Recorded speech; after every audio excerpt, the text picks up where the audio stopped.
Assalamualaikum warahmatullahi wabarakatuh. Rekan-rekan mahasiswa, sebagaimana yang sudah kami sampaikan pada video sebelumnya, bahwa untuk terkait dengan tugas kuliah akan kita sampaikan dalam penjelasan tersendiri, dan pada kesempatan ini akan kita sampaikan bagaimana detail dari tugas mata kuliah untuk metode penelitian ekonomi kualitatif ya. Nah, rekaman ini kami buat ketika kita belum bisa memastikan apakah perkuliahan di semester gasal 2020-2021 nanti akan dilaksanakan secara online ataupun offline. Untuk sementara tugas yang kita siapkan untuk mata kuliah ini kita sesuaikan dengan kondisi di masa pandemi COVID-19 ya, atau di masa corona ini, sehingga tidak akan banyak membuat mahasiswa untuk banyak berinteraksi dengan orang banyak atau terjun ke lapangan secara langsung ya.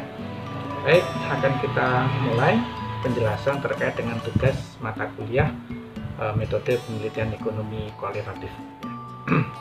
Nah, sebelumnya yang perlu kami sampaikan kepada rekan-rekan mahasiswa bahwa sebagaimana yang sudah saudara pelajari di mata kuliah metodologi penelitian di semester sebelumnya, bahwa sistematika proposal itu setidaknya terdiri dari beberapa komponen berikut ini.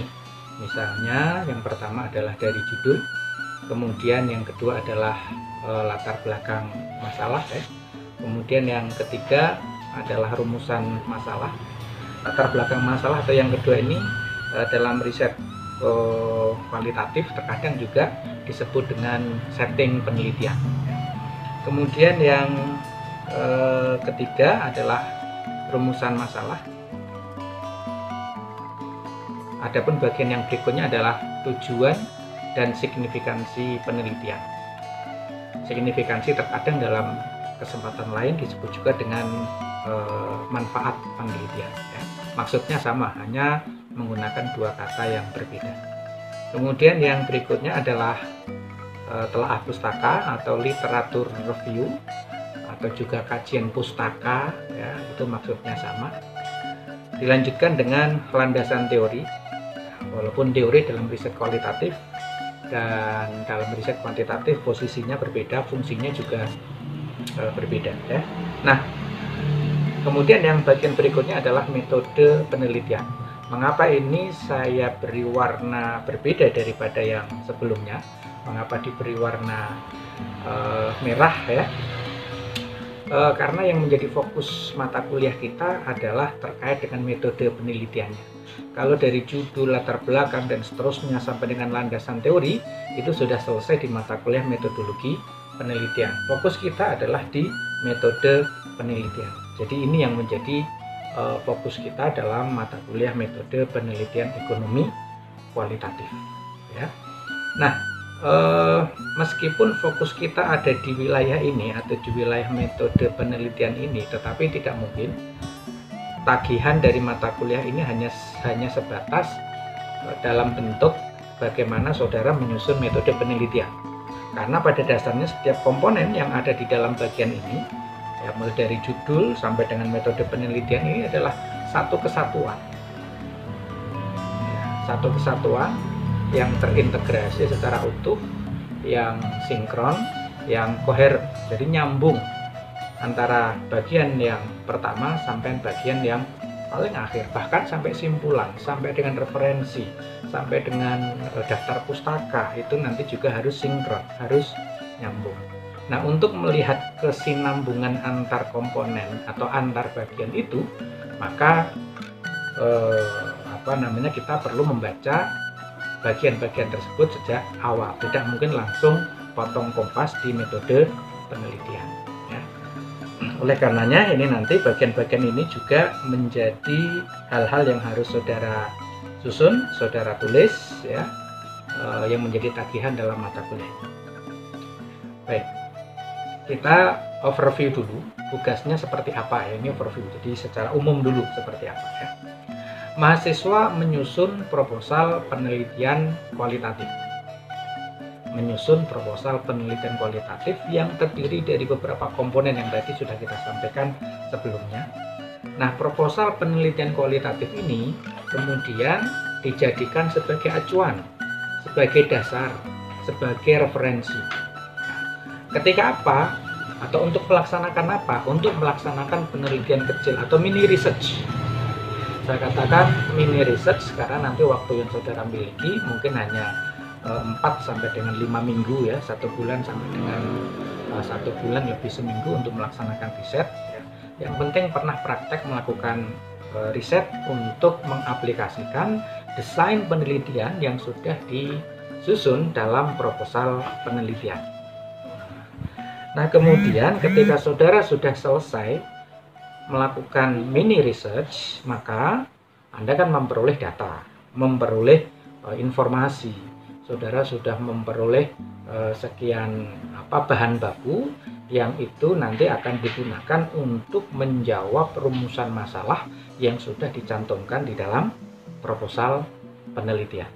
Nah, ketika saudara sudah selesai dari melakukan riset, sudah selesai dari mengumpulkan data, informasi, dan seterusnya, maka kemudian untuk bisa dikomunikasikan, untuk bisa dinikmati, dikonsumsi oleh orang lain, oleh para akademis yang lain, maka hasil dari penelitian itu harus diwujudkan dalam sebuah laporan penelitian. Maka ada 3 hal yang bareng-bareng nanti akan kita laksanakan ya, tentu sesuai dengan tugas kita di proses pembelajaran ini, sama-sama sebagai subjek belajar ya. Cuman posisinya saya selaku dosen yang memfasilitasi saudara, dan saudara adalah subjek dalam pembelajaran juga yang nanti akan melaksanakan tugas-tugas sebagai seorang mahasiswa. Nah, tugas yang pertama adalah menyusun proposal penelitian kualitatif ya. Kemudian yang kedua melakukan mini research atau penelitian kecil, dan hal ketiga yang menjadi tagihan dalam mata kuliah ini adalah laporan penelitian. Jadi ada 3 hal ini yang harus dilakukan. Adapun bentuk tagihannya nanti hanya ada 2, yaitu proposal penelitian dan laporannya atau laporan penelitian. Ya. Baik, kita lanjutkan ke schedule tugas. Karena ini berbicara mengenai tugas ya, maka fokus kita terkait dengan tugas. Nah, seperti yang sudah dimaklumi oleh rekan-rekan mahasiswa bahwa dalam 1 semester itu terdiri dari 16 pertemuan, 14 kali tatap muka, 2 kali untuk evaluasi. Ya. Nah, di sini saya susun 15 kali pertemuan karena yang satu adalah untuk UTS, walaupun nanti UTS-nya dalam bentuk mengumpulkan tugas proposal penelitian kualitatif. Ya. Nah, ini bisa dilihat di dalam tabel ini ya, di dalam tabel ini mulai dari pertemuan pertama, dari kolom yang pertama ini pertemuan ya, pertemuan 1 sampai 7. Kemudian ini adalah jadwalnya. Jadi ada yang dimulai pada hari Senin tanggal 14, ada yang dimulai pada tanggal 15 atau hari Selasa. Nah, pada pertemuan pertama tentu belum ada tugas yang bisa dieksekusi oleh rekan-rekan mahasiswa karena ini baru pengantar ya, menentukan desain pembelajaran atau perkuliahan. Pada tanggal 28 atau 29 September ini, saudara harus sudah mempunyai tema dan atau judul penelitian. Yang besar itu tema, judul itu namanya. Walaupun dalam proses penelitian kualitatif yang namanya tema atau judul itu bisa bergerak dinamis ya. Jadi bisa berubah ketika riset itu selesai, walaupun perubahannya nggak signifikan, nggak begitu mendasar ya, tetapi harus sudah ada namanya dulu, sudah ada rumahnya dulu di depan. Nah, kemudian yang berikutnya pada minggu keempat, saudara harus sudah punya latar belakang masalah atau setting penelitian.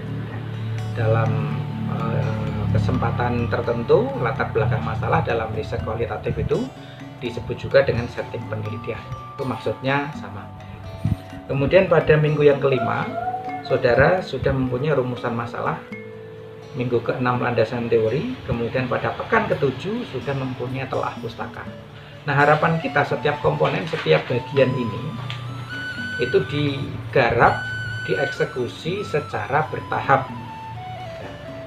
Secara bertahap, satu persatu. Setiap pekan ini targetnya, pekan berikutnya ini targetnya, dan seterusnya.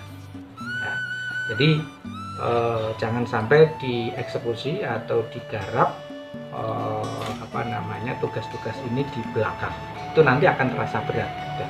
Itu saran saya, tolong betul-betul diperhatikan agar saudara nanti tidak merasa berat ya bebannya dalam melaksanakan tugas-tugas perkuliahan selama semester ini. Baik, kita lanjutkan. Jadi ini sampai dengan pertemuan yang ke-7. Kemudian kita lanjutkan pada pertemuan ke-8 sampai dengan pertemuan ke-15 ya. Nah, ini nanti pada pertemuan ke-9 saudara sudah punya metode penelitian. Kalau metode penelitian sudah clear, sudah definitif, itu artinya proposal penelitian saudara sudah selesai, sudah jadi. Nah, jadi pada pertemuan ke-9 itu saudara sudah punya proposal penelitian. Nah, proposal penelitian itu kemudian dijadikan sebagai dasar, sebagai referensi ya, untuk melaksanakan penelitian selama 4 bulan ini ya, selama 4 minggu ya. Selama 4 minggu atau mungkin bisa 5 minggu lah, bahkan bisa 1,5 bulan sebetulnya. Kalau misalnya metode penelitian sudah clear, ada di sini di tanggal 3 November, kemudian laporan baru disusun tanggal 21, itu sangat bisa ya. Tapi sementara kita berikan dulu waktu selama 1 bulan. Dan ini mini research ya. Kita berlatih ya, melatih saudara untuk bisa melakukan penelitian, sehingga nanti ketika saudara melakukan riset ya untuk menyusun skripsi, maka saudara tidak memulai lagi dari nol. Setidaknya saudara sudah punya pengalaman, meskipun ini nanti tugasnya dilaksanakan secara berjamaah, secara berkelompok ya. Karena ini masih dalam masa pandemi COVID-19 ya. Kalau idealnya sih ini adalah tugas individu, bukan tugas kelompok ya. Baik, nah kemudian pada 2 minggu yang terakhir ya, atau pertemuan ke-14 dan ke-15, ini adalah proses untuk menyusun laporan penelitian ya. Baik, kita lanjutkan dulu. Kemudian bagaimana melaksanakan tugas ini? Yang pertama, tugas dilaksanakan secara berkelompok. Kemudian setiap kelompok itu terdiri dari 3 atau 4 mahasiswa, dan salah satu dari anggota tersebut sebagai ketua kelompok atau sebagai koordinator kelompoknya. Jadi kalau di kelas ini ada 40 mahasiswa, maka at least in this class we have 10 groups, and each group consists of 4 persons or 4 students.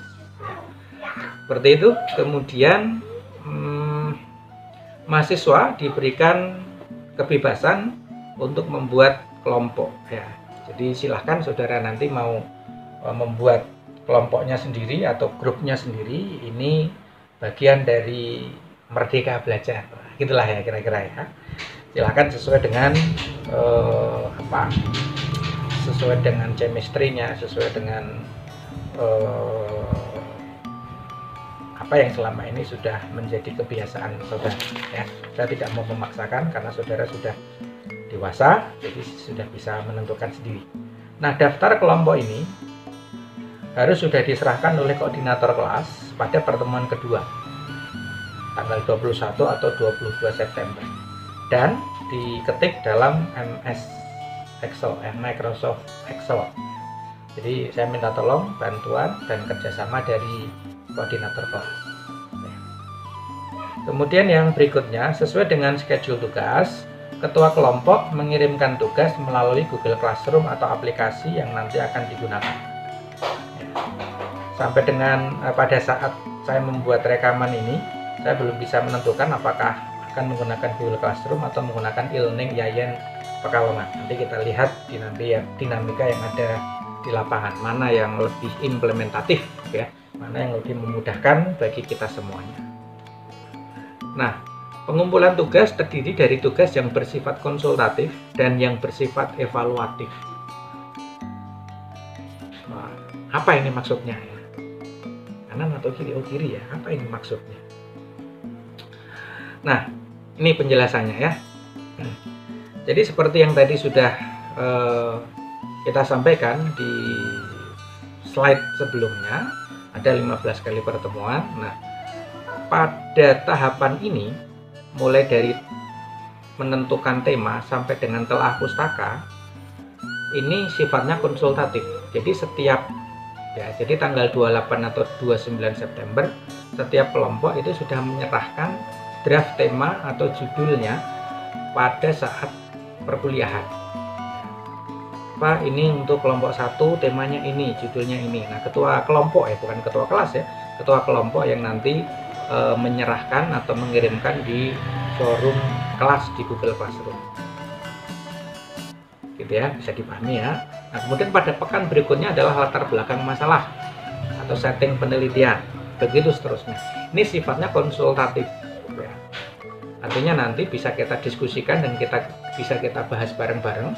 Mana yang perlu diperbaiki, mana yang perlu ditambah, dan mana yang bisa dipertahankan di draft tema, latar belakang, rumusan masalah, dan seterusnya dari draft yang saudara sudah susun.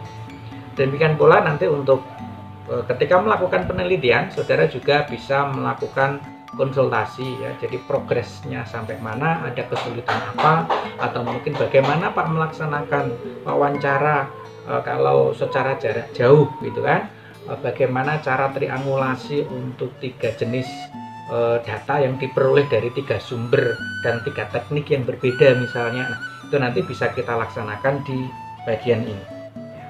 Nah, kemudian pada pertemuan ke-14 dan ke-15 adalah untuk menyusun laporan. Nah, ini sifatnya konsultatif ya, yang 2 ini tadi ya. Nah, kemudian bagian atau bentuk yang kedua adalah yang sifatnya evaluatif. Jadi ini sudah ada nilainya, maka saya sebut dengan evaluatif ya. Jadi pada pekan ke-8 dan pekan ke-9 ini saudara mengumpulkan pada pertemuan ke-8 ini setiap kelompok sudah mempunyai draft metode penelitian, dan pada pekan ke-9 atau pada tanggal 9 atau 10 November setiap kelompok sudah menyerahkan proposal penelitian.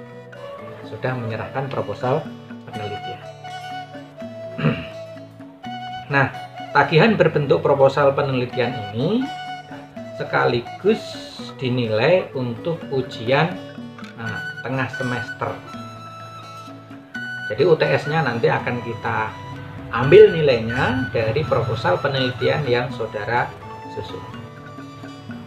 Kemudian untuk tagihan di bagian akhir berbentuk laporan penelitian yang sekaligus menjadi bahan bagi saya untuk memberi nilai pada tahap ujian akhir semester atau UAS. Tapi nanti untuk laporan penelitian nanti dikumpulkan bukan pada pertemuan ke-15, bukan pada tanggal 21 atau 22 Desember, tapi saat jadwal ujian akhir semester dilaksanakan. Jadi saudara punya waktu yang sangat panjang untuk menyusun laporan. Dan ini harus betul-betul diperhatikan untuk penyusunan laporan penelitian karena tentu nilainya juga besar ya, hampir sama dengan tagihan dalam bentuk proposal penelitian untuk UTS tadi. Nah, maka waktunya kita beri yang panjang juga ya. Untuk ujiannya untuk UAS-nya masih 1 tahun lagi ya. Ujiannya akan nanti di tahun 2021, kuliahnya di tahun 2020, ujiannya 2021. Kan terpisah 1 tahun ya. Baik, itu kemudian yang berikutnya untuk teknis ya. Proposal penelitian setidaknya memuat judul, latar belakang atau setting penelitian, rumusan masalah, tujuan dan signifikansi, landasan teori, telah pustaka, dan metode penelitian. Tidak ada hipotesis ya kalau dalam riset kualitatif. Kemudian yang berikutnya, proposal diketik menggunakan Microsoft Word, font Times New Roman 12 poin, spasi 1,5, kertasnya A4 dan marginnya 4433 ya. Perhatikan itu 4433. Berapa halaman Pak? Berapa lembar? Kita nggak menggunakan parameter berapa lembar atau berapa halaman. Parameternya adalah jenis kertas, margin, dan jumlah kata. Nah, ini yang paling penting adalah jumlah kata atau words-nya antara 3000 sampai dengan 5000 kata ya. Di Microsoft Word kan secara otomatis itu ada apa ya? Ada hitungan otomatisnya sudah berapa kata yang tertulis. Upayakan menggunakan aplikasi manajemen referensi, entah itu Zotero, Mendeley atau yang lain. Saudara kan semester 5 mungkin di tahun kemarin sudah mengikuti workshop academic writing ya. Nah, jadi dibuka lagi Zotero dan Mendeley-nya, jangan sampai lupa. Ibarat pisau, kalau jarang dipakai dan jarang diasah maka akan tumpul. Maka agar tidak tumpul, gunakan sesering mungkin dan juga diasah secara periodik, sama dengan Zotero ataupun Mendeley. Citasi menggunakan ya kita biasa menyebutnya dengan apa ya, atau APA ya. Apa style, sementara menggunakan footnote dulu ya. Apa itu apa Pak? Kalau semester 5 masih bertanya apa itu apa ya, ketinggalan kereta ya. Oke, nggak perlu saya jelaskan ya. Tapi kalau nanti ada pertanyaan silakan ya. Tapi mestinya semester 5 sudah ngerti apa maksudnya dengan apa style ya. Baik, kemudian untuk laporan penelitian sistematikanya, jadi ini seperti sebuah apa namanya itu, naskah atau artikel jurnal. Saudara harus terbiasa untuk menulis naskah jurnal. Karena nanti ketika saudara mau lulus pun salah satu syarat untuk bisa mendaftar wisuda adalah mengumpulkan skripsi dalam format naskah jurnal. Nah, harus dilatih mulai dari sekarang ya. Baik, sistematikanya pertama harus ada judul, itu pasti. Judulnya harus jelas dan informatif. Judulnya tidak lebih dari 10 kata, no more than 10 words ya. Kemudian nama penulis, berarti ada 3 atau 4 penulis ya. Abstrak, nah, ini harus ada abstraknya. Abstraknya cukup memuat 3 hal, jangan muter-muter, langsung saja. Apa tujuan riset ini? Apa metode penelitiannya, atau bagaimana metode penelitiannya, dan apa hasilnya. Kalau saudara mau melihat bagaimana abstrak yang bagus, buka saja jurnal-jurnal ilmiah yang sudah terakreditasi. Syukur-syukur yang sudah Sinta 2. Seperti IJPEG miliknya Febi N Pekalongan itu sudah Sinta 2. Yang paling bagus tentu Sinta 1. Sinta 1, Ki 1 yang sudah masuk di Scopus. Tapi umumnya berbahasa asing. IJPEG juga berbahasa Inggris. Kemudian abstrak tadi tidak lebih dari 200 kata ya. Pendahuluan, bagian berikutnya adalah pendahuluan. Bagian ini menjelaskan latar belakang atau setting penelitian. Metode penelitian, menjelaskan metode penelitian yang digunakan. Kemudian menjelaskan hasil dan pembahasan. Pada bagian ini penulis menjelaskan hasil dan pembahasan penelitian. Kemudian yang berikutnya adalah simpulan. Bagian ini memuat simpulan penelitian untuk menjawab perumusan masalah atau tujuan penelitian. Kemudian bagian terakhir adalah referensi. Bagian ini memuat daftar makalah, jurnal, buku, atau jenis publikasi lain yang dirujuk dalam penyusunan laporan.